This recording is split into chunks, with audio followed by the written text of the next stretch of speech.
کیا نماز میں سورتیں پڑھنے کی ترتیب وہی ہونی چاہیے جیسا کہ قرآن نازل ہوا؟ نہیں جی، یہ ضروری نہیں ہے، بہتر یہی ہے لیکن ضروری نہیں ہے۔ صحیح مسلم میں حدیث ہے، نبی علیہ السلام نے پہلی رکعت میں سورہ النساء کی تلاوت کی اور دوسری میں سورہ آل عمران کی، اور ایک مسلم کی حدیث میں آتی ہے جو آپ نے طواف کے بعد کے 2 نفل پڑھے تھے، پہلی رکعت میں سورہ اخلاص تلاوت کی، دوسری میں قل یا ایھا الکافرون۔ ترتیب آگے پیچھے ہونا یہ جائز ہے، سب کے نزدیک جائز ہے۔ حنفی صرف یہ کہتے ہیں کہ یہ گناہ ہے، نماز ہو جائے گی۔ وہ یہ بھی کہتے ہیں کہ سجدہ صاحب بھی واجب نہیں ہے، سجدہ صاحب بھی واجب نہیں، نماز بھی ہو رہی ہے پھر بھی گناہ ہے۔ اے دیکھ لو کتنے دماغ گیا انہوں دا بھائی، جدوں سجدہ صاحب بھی کرنے کی ضرورت نہیں، نماز بھی ہو گئی ہے، گناہ کہاں سے بیچ میں ہو گیا؟ ایسی بات کر دیں گے کہ جو سمجھ نہیں۔ اسی آپ دیکھیں نا، انہوں نے یہ بھی فقہ حنفی میں مسئلہ مشہور کیا ہوا ہے، اگر آپ نے میقات کراس کر دیا آپ پہ عمرہ واجب ہو گیا، چاہے آپ کی نیت نہیں بھی ہے۔ جو عبادت ہی نفلی ہے وہ آپ پہ واجب کیسے ہو گئی جب تک کہ آپ خود واجب نہ کر لیں؟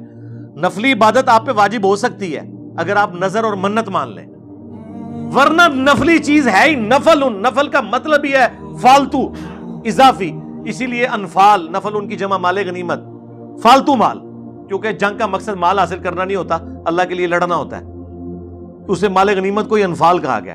فالتو جو چیز فالتو ہے وہ واجب کیسے ہو گئی؟ واجب تو صرف فرض ہوگا۔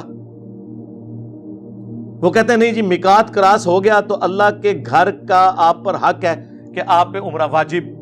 تو امام بخاری نے صحیح بخاری میں باقاعدہ پھر اس کے رد کے اوپر ایک باب باندھا ہے، اور وہ حدیث لے کے ہیں کہ نبی علیہ السلام فتح مکہ کے موقع پر مکہ میں اس حالت میں داخل ہوئے کہ آپ نے احرام نہیں پہنا ہوا تھا اور آپ کے سر کے اوپر خود تھا، وہ جو لوہے کی ٹوپی ہوتی ہے نا جنگ میں پہننے والی، وہ بھی پہنی ہوئی تھی اور احرام بھی نہیں تھا۔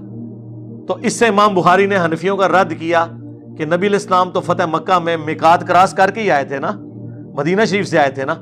وہ جو جگہ آتی ہے راستے میں بیر علی جسے کہتے ہیں، جہاں سیدنا علی کی نسبت سے کنواں بنا ہوا ہے، وہاں پہ باقاعدہ وہ گاڑیاں ساری کھڑی ہوتی ہیں، پھر وہ احرام والے وہاں پہ غسل کر کے احرام باندھتے ہیں۔ تو نبی علیہ السلام تو تشریف لائے بغیر احرام کے اور خود بھی پہنا ہوا ہے، احرام والا تو سر پہ کوئی چیز پہن بھی نہیں سکتا۔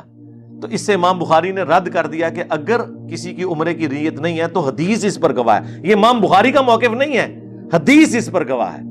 لوگ کہتے ہیں جی آپ امام بخاری کو مان رہے ہیں، ہم فلانے امام کو مان رہے ہیں۔ امام بخاری کو ہم کدھر مان رہے ہیں؟ ہم بخاری کی حدیث کی بات کر رہے ہیں، اور اگر یہی بات ہوتی تو پھر ہم مسلم کی حدیثیں چھوڑ دیتے۔ ہم مسلم کی بھی حدیثیں لیتے ہیں، ابو داؤد کی بھی لیتے ہیں، ترمذی کی بھی لیتے ہیں، حاکم کی بھی لیتے ہیں۔ حدیث پہ عمل کر رہے ہوتے ہیں، کسی شخصیت کے اعتبار سے نہیں چل رہے ہوتے۔